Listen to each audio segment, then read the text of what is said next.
Okay, thank you so much. Welcome to the Equitable Economic Recovery Task Force's last and final webinar. This month in June, we've been concentrating on housing, recognizing that equitable economic recovery certainly depends on the ability for people to live in the community that they work. So we wanted to have a conversation about kind of what current programs existed right now for rental assistance. We did that earlier this month, and if anyone is interested, we do have a recording of that. And then we wanted to talk about more long-term solutions, and many of you voted and helped us to think through what that might be. And housing trusts and land trusts came up as a real point of interest here for task force members. So we're following through on that, and we've brought in Julie and Mia. Mia is from Richmond Land, and Julie is joining us from the Housing Trust Silicon Valley to talk about different approaches to land trusts and housing trusts. And this may be somewhat of a new concept for you. It was a new concept for me in 2019 when the East Bay Leadership Council first started to talk about it. And I was really excited to learn that there was this effort here in Contra Costa County through Richmond Land. And so it's good to learn a little bit about an organization that's been around for quite some time and is really doing this in a large space, which is the Housing Trust of Silicon Valley, and to have a very local organization that's doing it right here in our backyard with Richmond Land. So I'm excited about these presentations and really grateful to those of you who've been able to join us and be here today. Mia, I'm going to start with you and just kind of hand it on over to you to start your presentation and introduce yourself. But if anyone does have questions during Mia's presentation, please feel free to put them in the chat. Either I will chime in and answer them, or Mia will see them when she's done with her presentation, and we'll kind of engage in a quick question and answer then. So thank you again for those of you who are here with us. And Mia, why don't you go ahead and get us started? Great, thank you so much. Let me get into my speakers. All right, just want to make sure can you all see my speaker notes, or you can?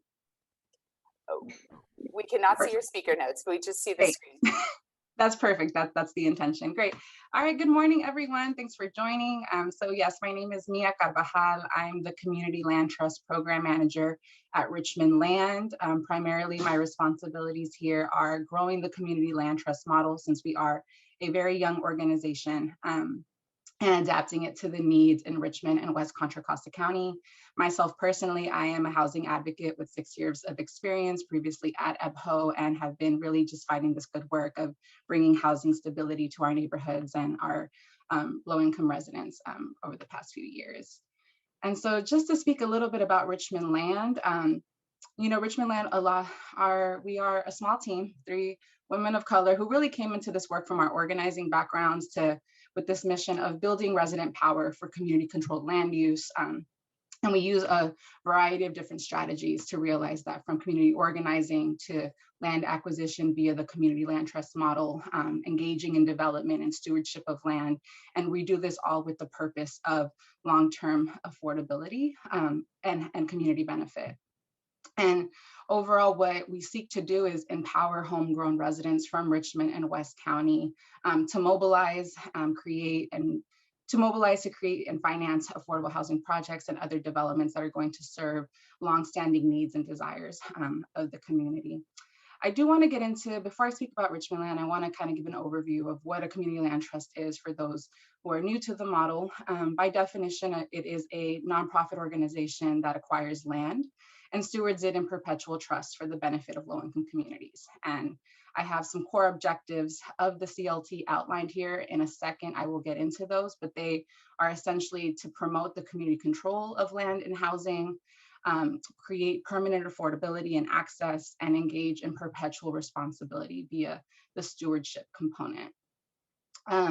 Community land trusts have been around for nearly 50 years, although their roots are much older. New Communities, Inc., founded in Southwest Georgia in 1969, is known as the first CLT, and it's a product of the civil rights movements when leaders such as Slater King and Charles and Shirley Sherrod came together to stabilize African-American families and farmers who were being threatened with eviction because of their civil rights activities. And so this was a way to empower them economically. Since then, that was the first rural CLT, but since then the first urban CLT did not appear until the 1980s, and then another 20 years passed before a number and variety and dispersion of CLTs had reached this point where it was fair to speak of a CLT movement. And today there are over 260 CLTs throughout the country in 46 states. And there's also nearly 24 CLTs here in the Bay Area. And this map does not have Richmond Land and other efforts in Vallejo and the South Bay that are emerging, that have been emerging over the past few years. And so, to get back to these kind of key objectives and values of the CLT. So some of the, I love this image right here because it kind of talks about what are the kinds of situations or issues that come up in a community that may inspire a community to start a CLT, such as vacant buildings or lack of affordable housing. But more generally, the second image to the right really kind of captures what we mean by community control. You'll see here in these three different colors, the tripartite board, which represents the three different interests that a community land trust balances, from leaseholders who could be homeowners or anyone using the land to immediate community members, as well as public stakeholders. And this sort of allows for decisions of a land trust and how the land is stewarded to kind of be community controlled in essence. And another key component is that there is a defined service area. There are different types of CLTs that are membership based, where members elect the board. Dudley Street in Boston is a classic model to regional CLTs that have like a looser geographic area and an alternative membership structure. Another key defining feature of the CLT is the separation. First of all, I want to speak to how the price of the home is always tied to the income of the residents, which is what promotes the affordability in perpetuity. Essentially, in order to facilitate this, there has to be a separation of ownership between the land and improvements. And this dual ownership model is what allows the CLT to keep land perpetually affordable. It removes the building from a speculative market, so that then the CLT can sell the homes at a lower price than the market over and over again, using the resale restrictions stated in the ground lease, which is the legal mechanism that sort of ties this dual ownership together. And the result of that is we are able to keep the land and the assets on top of it and stabilize them as community assets that can be set aside for community members and the workforce for time and time again. And that leans into the public benefit of the CLT model, is that the homes remain affordable in perpetuity with a one-time subsidy. And so by using these subsidies to offer a lower price initially, it allows for a lower price at resale and then again and again. And so that is the benefit, is that multiple families will eventually benefit, and it creates an affordable marketplace for generations to come that will help low-income home buyers with wealth creation. And I love this map here because it essentially captures what we're trying to do in real time, and it talks about how we're addressing the issue, which is that land values are not reflecting the cost of the actual structures that are on the land. And that has been the main issue that's been destabilizing our communities. And so ultimately, we've seen how the CLT can do what market-driven models can't in regards to combating speculation that drives up land values and put low-income tenants at risk of displacement. So by putting land and housing in community control, we promote the preservation of our neighborhoods and social cohesion among communities that is disrupted when families have to move away. And in this way, the community land trust also complements current housing strategies that we know well of, and addresses, the limitations of protection and production policies. Because ultimately, even if a city has rent control, an owner can still decide to ultimately sell their building, and purely focusing on building affordable housing ignores the need to stabilize existing tenant-occupied housing in real time. So when we talk about the 3 Ps of the three Ps of housing solutions: protection, production, and preservation, community control is central to promoting preservation policies.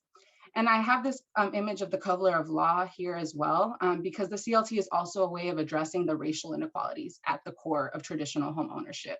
So through the trainings and education that CLTs offer as part of their stewardship programs, CLT homeowners are much less likely to fall behind on their payments. And in fact, less than 2% of foreclosure proceedings are CLT homes. And so I do want to get into Richmond Land's history and how we arrived at this model. So, Richmond Land, we were seeded by grassroots Richmond leaders who, out of the embers of a failed promise of a large economic development project, which was the UC Berkeley Extended Global Campus, they decided to assert this belief that, when it comes to development and the changes that we want to see in our community, we are the ones we've been waiting for. And so Richmond Land, we started off as Richmond, Richmond Community, I can't even remember the name. It was a really long name. It was a community development enterprise with this goal of becoming developers. And so we had this intention to build resident power, to bring bottom-up solutions that will move our communities from surviving to thriving, and asserting this belief that we are the ones we've been waiting for, that Richmond being in this unique position as a historically disinvested community that is also at risk and a threat of gentrification and displacement, we have this two-pronged approach where we have to promote development, but we have to root it in long-term community benefit, which is how we ultimately arrived to the model. So we aligned to the model to realize this mission and vision of achieving resident-led development through community organizing and land acquisition that's rooted in stewardship. And we've done this through a number of different programs and campaigns, but our most that I'll speak about in a second is our Building Power Fellowship program.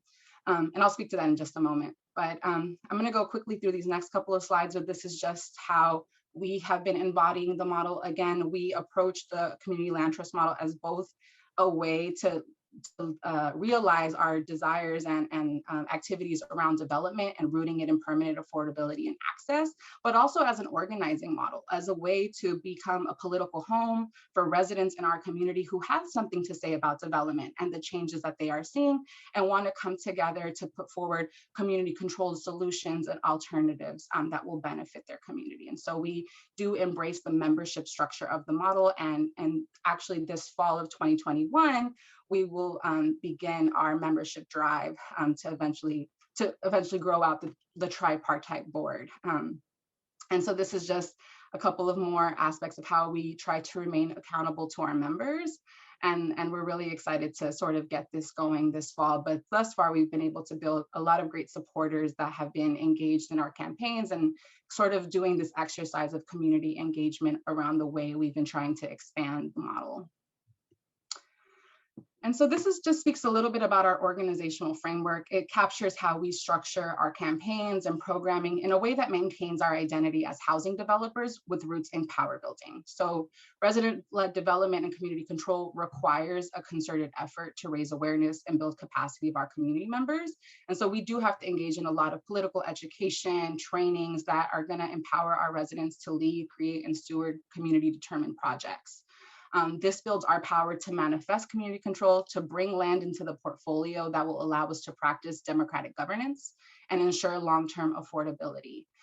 Through our existing flagship program, the Building Power Fellowship, we've actually been able to engage in this practice of visionary resident-led development by inviting homegrown Richmond residents to have the space to design, research, and bring to life community development and housing concepts that they believe serves their communities. And in a second, I'm going to talk about what that's manifested in. But in terms of the activities that we have really been seeing that are critical to growing our work, it's really sort of fallen in this bucket and how we are choosing to engage the community land trust model.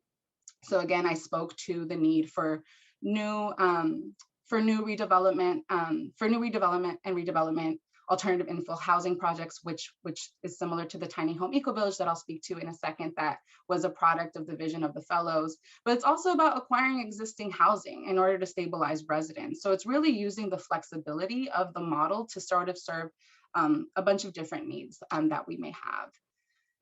And then lastly, like there is the non-housing elements of this work too. You know, our community, beyond needing affordable housing, there are a lot of creatives, a lot of folks that essentially just want to stabilize their small businesses, that want to create art spaces and other types of mixed use buildings that can serve those desires.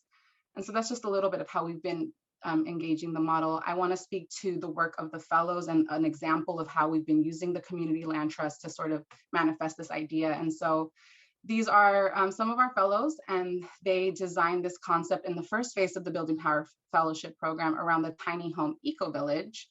The tiny home eco-village, oh, and I was going to show a video, but we're running out of time.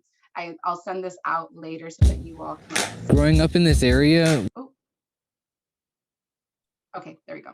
So yeah, so again, the Tiny Home Eco Village. So this project is a result of over a year of participatory design, leading to the co-creation of this innovative community development project that builds up North Richmond's legacy of resilience. And so the village is meant to address neighborhood concerns around displacement, and it creates new permanently affordable tiny homes that aligns with community revitalization initiatives that bring together positive environment and social outcomes. The fellows have been really deeply engaged in different aspects of the development process, from working with pro bono architects and engineers on the green design of the project, to reviewing the numbers and the performance for making the project feasible in preparation for the RFQ that will be issued by the Housing Authority, since the site for the Tiny Home Eco Village is two of the former public housing sites, scattered sites in North Richmond, and the vision is to get 21 to 22 tiny homes built on those two lots and bring in different greening design aspects. And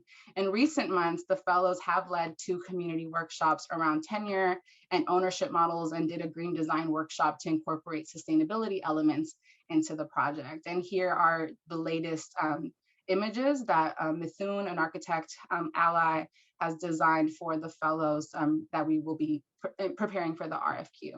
And I did want to share this cute cartoon of the fellows that they used at a recent workshop, where we've been engaging community members to sort of co-create and meaningfully participate in the design of this project, which is, all goes back to our mission for bottom-up solutions. And I'll stop there since I'm at 15 minutes now, but I'm happy to answer any questions, and my information is right here on this slide. I can put it in the chat as well, and I'm happy to talk more about Richmond Land and community land trusts and the way we see this as a critical need in our county. Thank you so much, Mia. That was a lot of information, and you did a great job going through those slides quickly. But I really would love to watch that video. So thank you, Mark, for putting it in the chat so we can all kind of watch it after or tune into it. It sounds like it'd be really cool to see. Dr. Vic Baker, you have your hand raised. Did you want to ask your question? Yes, and Mia, great presentation. Thank you very much for being here and presenting this. Unfortunately, I was ignorant to this entire idea and concept. So excuse my ignorant questions as I ask them. But this is not something that is meant to build wealth for individuals. This is something to sustain themselves and allow them to have affordable housing. And so some of the questions that you posed at the very end, I'm asking myself, what do we do with population growth and turnover? And how does that work itself in over the long range plan of this entity?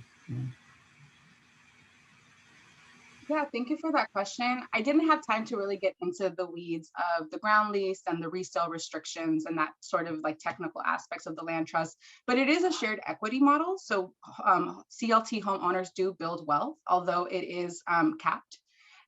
Depending on how a CLT structures their ground lease, it could be at a fixed rate. It could be followed by some type of index.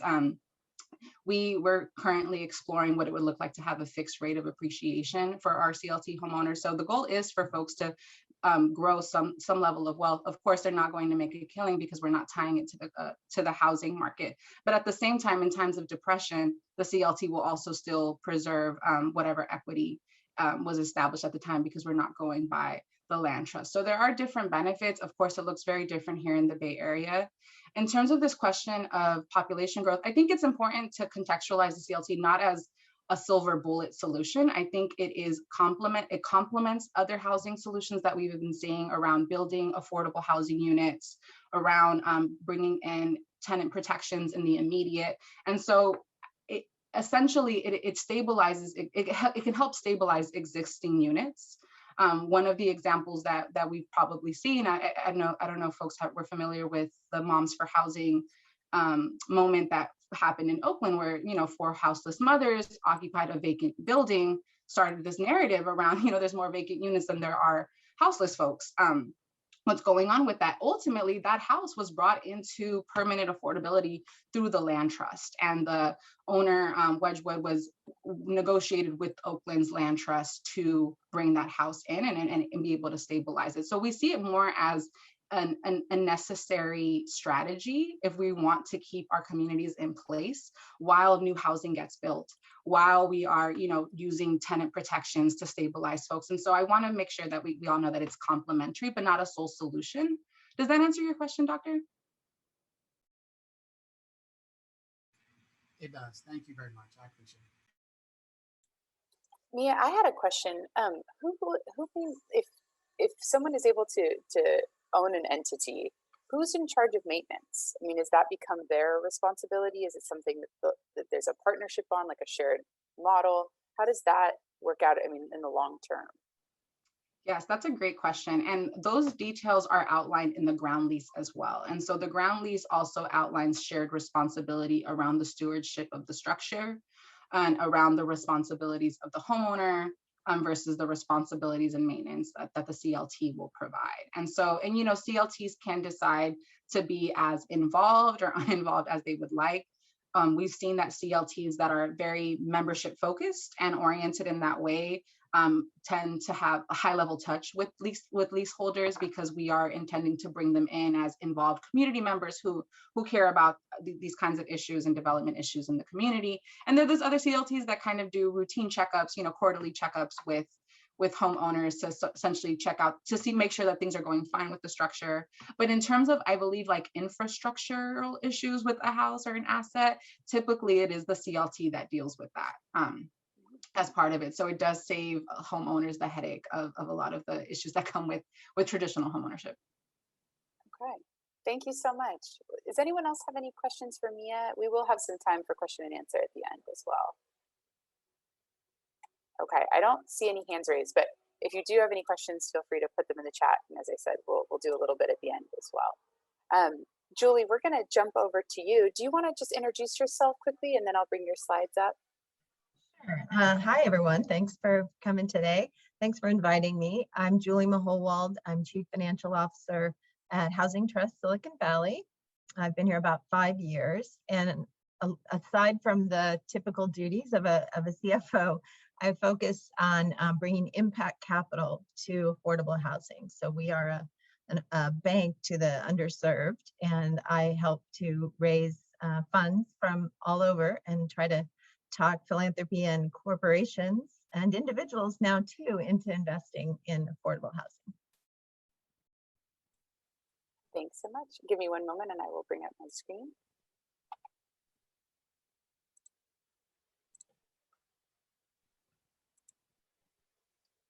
Julie, can you see that? Yes, I can see it.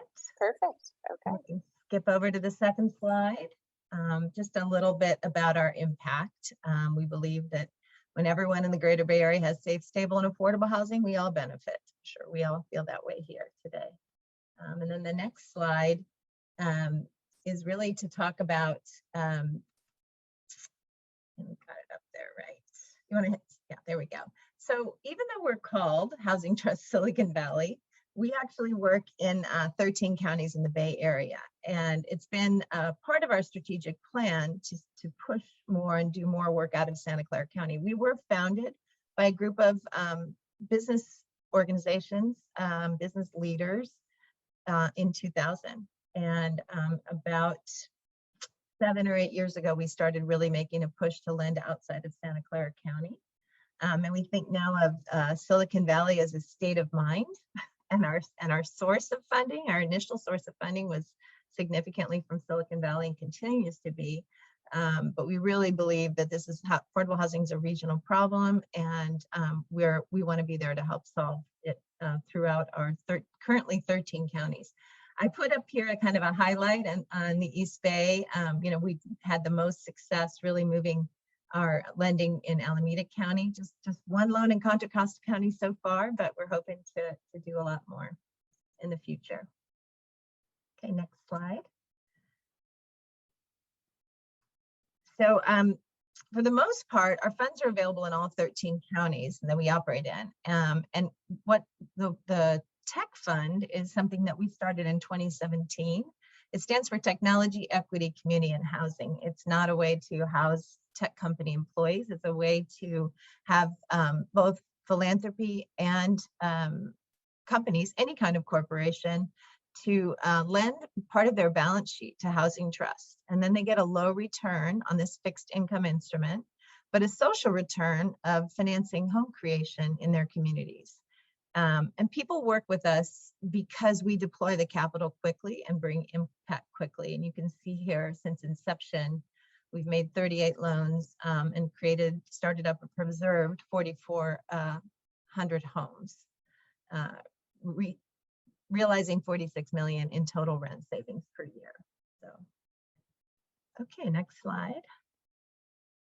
So this is just an example of some of the partnerships we have. And in Santa Clara County, we have close relationships because that's where we were founded. And so Santa Clara County, when they raised their Measure A funds, they granted us about 17 million of that money.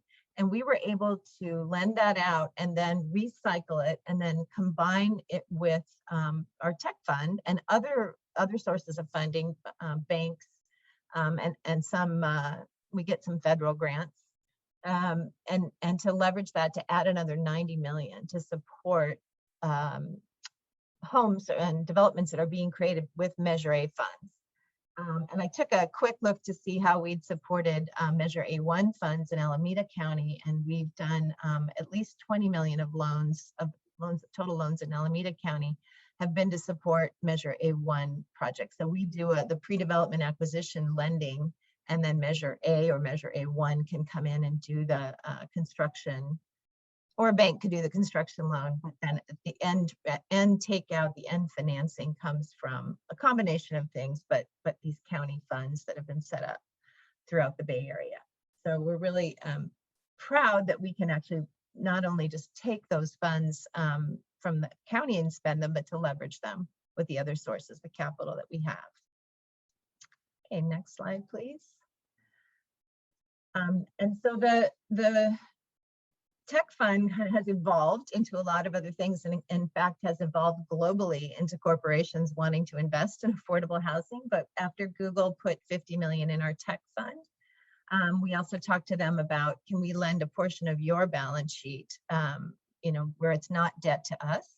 And so we, a year ago, started the Launch Initiative, where actually Housing Trust is lending side by side with Google. We spend every 2 weeks, we get together and look at the pipeline, and we make mostly pre-development acquisition loans, although we've done some really interesting things, and we hope to do some more creative lending with them because they're very, very excited about it.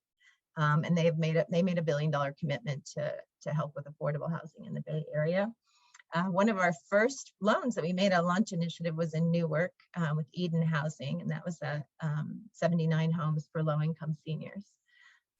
So we're pushing these tech companies and the tech fund, of course, and our philanthropy to be very flexible about where we lend, because again, it's a regional problem. It doesn't have a specific geographic place.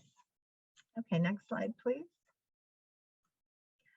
So the Apple Affordable Housing Fund came, I think they kind of heard how quickly we can deploy and got a sense of the good work we do. And they actually put together a grant, whereas the other funds I've been talking about are loans to us, low cost loans. And in the Apple money, it's 150 million over 10 years. So we don't get to spend it all at once, but they've granted it to enable the gap financing to start at least. And so what gap financing is in the long-term portion, again, where we talked about the counties can come in and fund that, and federal and state, all kinds of monies come together to do the long-term financing of these developments. But often, and especially now, people will get to the point where they're about ready to start construction and find they have a gap. They need another 2 to 5 million to get shovels in the ground, and they need very low cost and very patient long-term capital. So with a grant from Apple, we can do that. And this example here is Veterans Square in Pittsburgh. And we were able to plug the gap there and get the construction started very quickly. And the first 10 million we spent was in 4 loans. And we created or started up, got construction going on 270 rentals. So we're really excited with that partnership. It's a long-term one, and it's been very interesting with both these firms to be working side by side with their real estate teams, making these loan decisions. It's interesting to really be bringing them into how it really works, and they're amazed, right? They're professionals in commercial real estate, but they're amazed about how affordable housing, how complex it is, and what it takes to get shovels in the ground. Okay, next slide. So we've done a couple other funds, regional funds. People have come to us again because they know they hear about our execution and how nimble and yet patient we are. And so we set up the Monterey Bay Housing Trust probably 4 years ago, and in that region we've lent $9 million, creating 445 homes. And just recently, the Sonoma County Housing Fund we created with the Santa Rosa Metro Chamber, and they raised some capital, some grant capital, and then we put in our capital from either the tech fund or other sources that we have, and together we lend and of course help them to rebuild that region after devastating wildfires.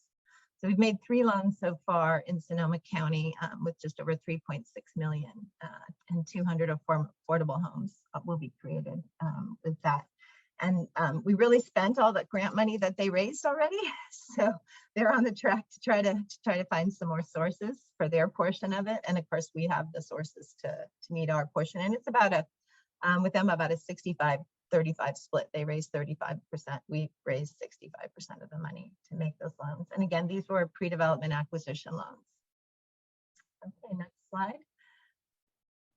So one other thing we do, and we talked a little bit about wealth building. So we've always had home buyer assistance programs where we not only give them technical assistance about how to purchase a home, but we actually have funds to give the down payment assistance, to lend the down payment assistance. But our loans are 30-year no interest loans, and they are shared appreciation. So at the end, if in the example of this Empower Homebuyers program, if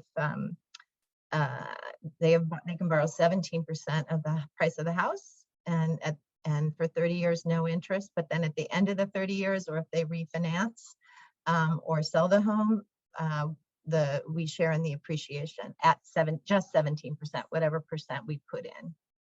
And we have our own program called HELP, but the Empower Homebuyer program is actually another partnership from the Measure A dollars from Santa Clara County. And so we are making loans and then selling them to the county because they're using those taxpayer dollars to buy these loans, and then they will monitor them and work with the homebuyers throughout the process. But we've educated since a year ago 1,500 prospective home buyers, and then 12 purchases.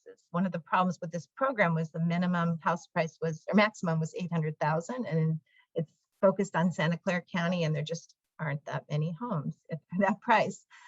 Just recently, though, we got the county to increase it to 1.1 million here, and so we're hoping to be able to make more loans because there's 25 million set aside for this program from the county.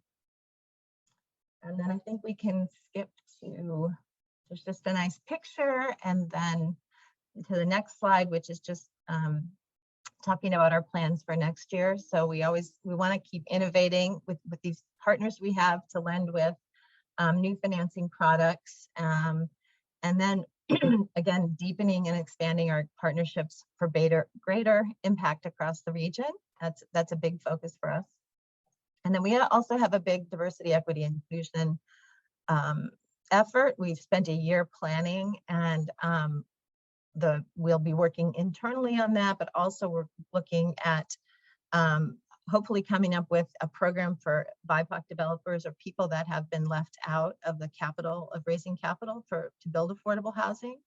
So we have some great ideas there. We're hoping to bring our partners in on that as well. And we can even make loans to land trusts. So maybe we'll partner someday. So that's all I have today.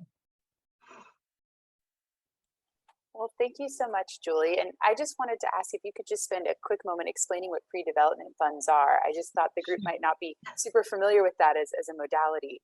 And so I'd love to just give them a little bit of that background before we jump into some other Sure. questions.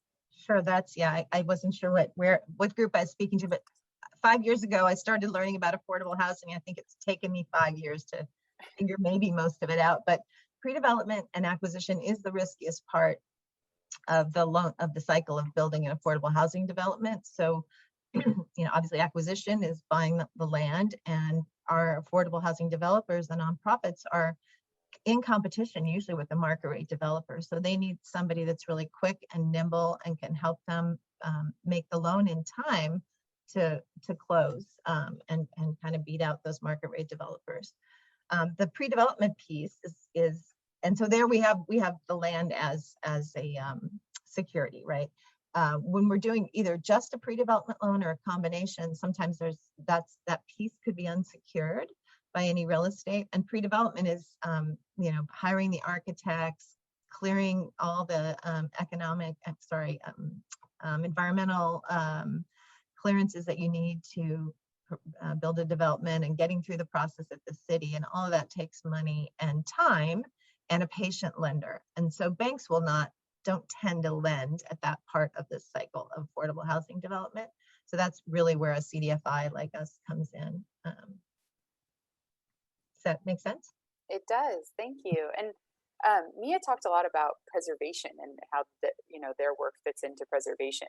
Is it fair to say that you all mostly concentrate on the development and the production side, or is understanding the home buyer kind of loans that also exist, but is there a preservation component in actually taking units that exist and bringing those into your trust? Yeah, we definitely can make those loans as well.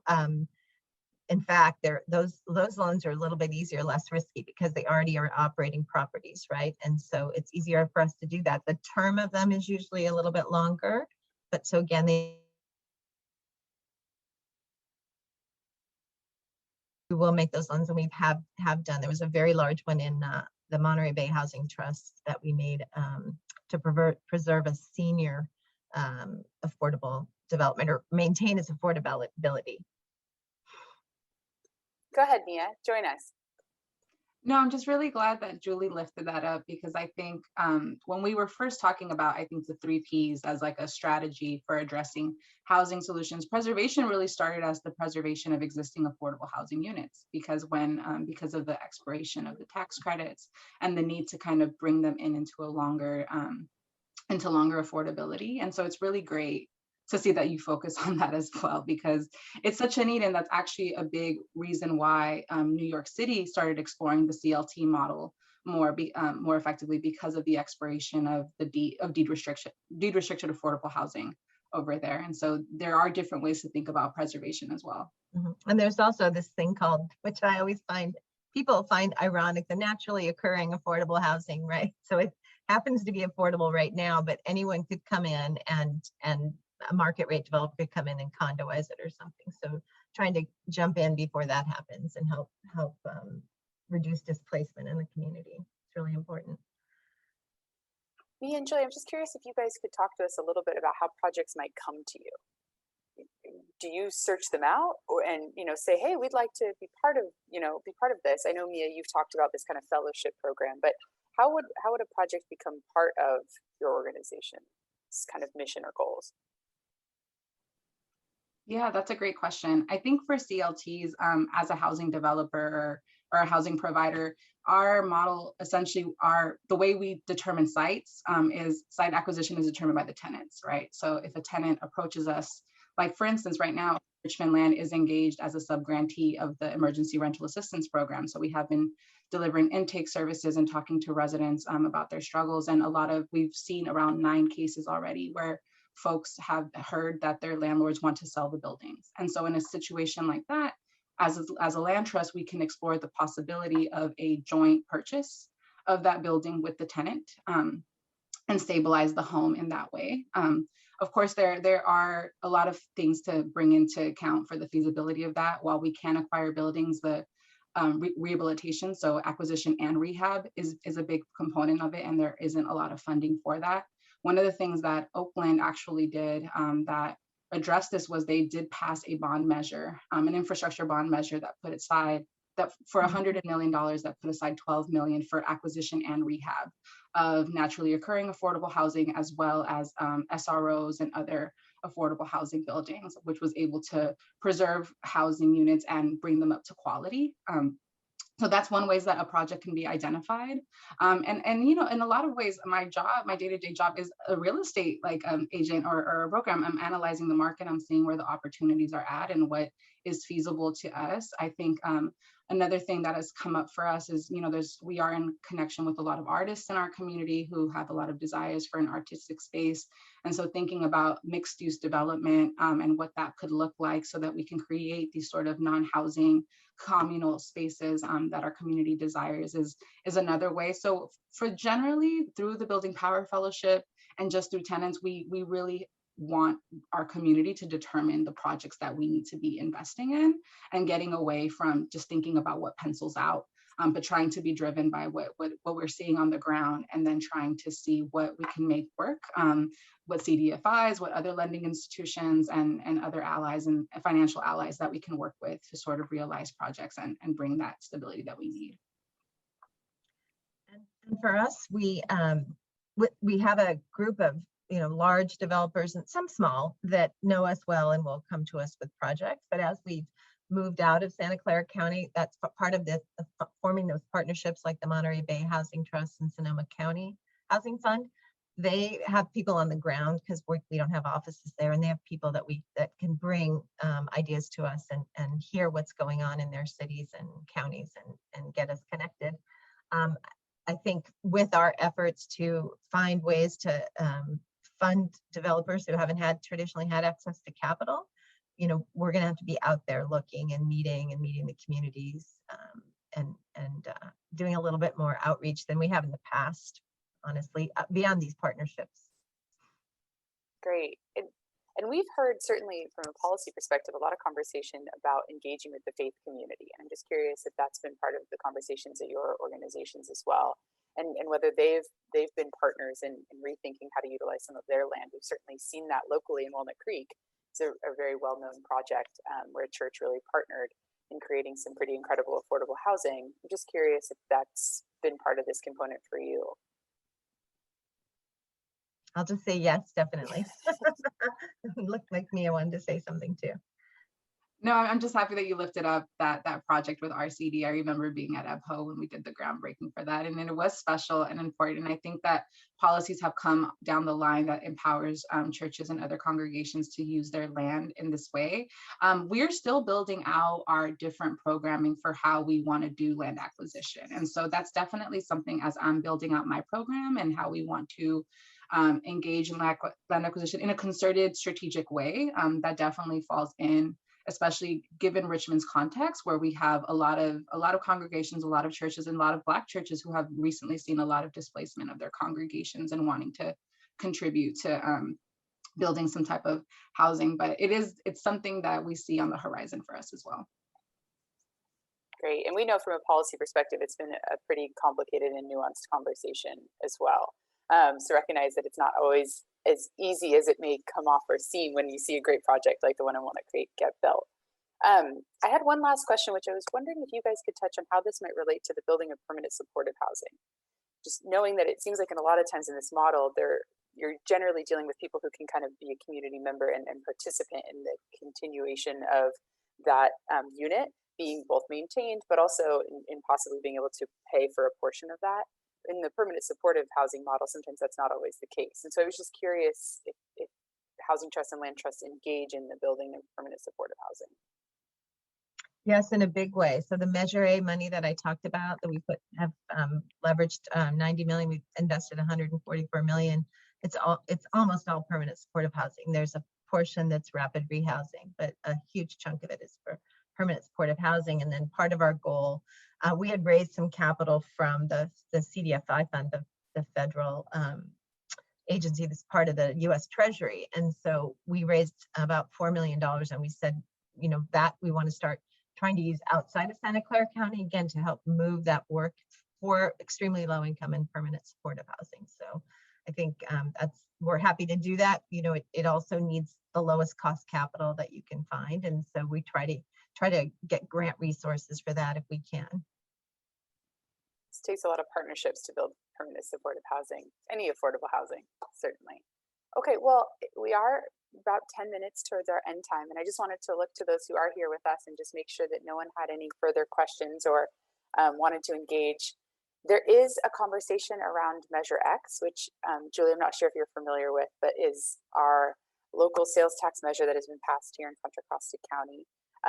It's probably going to come out to be somewhere between $90 and $105 million per year of funding, but it's been for many, many things. And so there's a committee that's been put together called the Measure X Community Advisory Board that is meeting to talk about, think through, work through, be thought partners with the Board of Supervisors as they start to think about allocating those funds. And Mia is one of the people that will be presenting on June 30th as we talk about housing for Measure X, though certainly we recognize Measure X is not the only entity where we should be talking about housing trusts, land trusts, and affordable housing in general. So this is something that the Contra Costa Economic Partnership has certainly talked about, and the East Bay Leadership Council actually did a meeting in 2019 on this, and are really excited to continue those conversations with Contra Costa County. And so we hope to continue to be partners with both of you as we continue to explore this, and really appreciate you both being here. Is there anything else you wanted to share as we wrap up?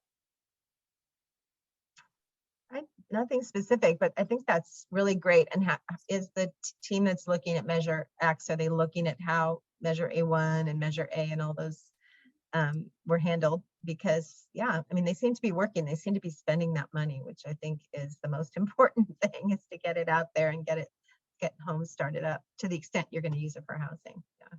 I think that'll certainly be brought up, Julie. I mean, this sales tax measure was given to the voters and presented to the voters as something that would really aid, particularly around health and safety net. And so while housing was certainly identified as a component of that, it won't be only funding housing. And so the very, very tough job of the Board of Supervisors here in Contra Costa County is to figure out how to allocate those funds. Interesting. Yeah, I'm looking forward to that conversation and discussion next week. And I think it's an exciting opportunity to really explore the programs and policies that, not so much policies, but the programs that can actually lead to these sort of like innovative housing solutions and different models. Because Julie, you made that comment about seeing how these other measures have been working. I guess like I wonder how, as a CDFI, the partnership with organizations that were leveraging Measure A1 funds, like how did that, like the structural component of that, but maybe we can touch off base because that is a little more technical. But yeah, it's exciting, and it opens up the doors for relationships with CDFIs if Measure X and those funds are structured in a way that can be leveraged by other people that want to put in capital. So that's exciting. Right. We can help either put that capital out to start, or we can help just be the lender that comes in early, because counties can't move very fast, which is why we did it with Santa Clara County. So we did the pre-development acquisition lending, and then they could do the longer term piece, which is where I'd probably recommend it go on the longer term capital side, because that's probably the best use. But I'm happy to be a resource, and anyone on my team, so keep us posted. Yeah. Absolutely. Of all the great things that are coming out of this conversation, I think connecting the two of you is certainly one of them. So I hope that you'll both continue to connect offline. We will. Wonderful. And I just wanted to mention that this was part of the Equitable Economic Recovery work here in Contra Costa County, and that thinking about how to make where we live a more affordable place, particularly for those who maybe have been displaced or certainly deeply impacted by COVID-19.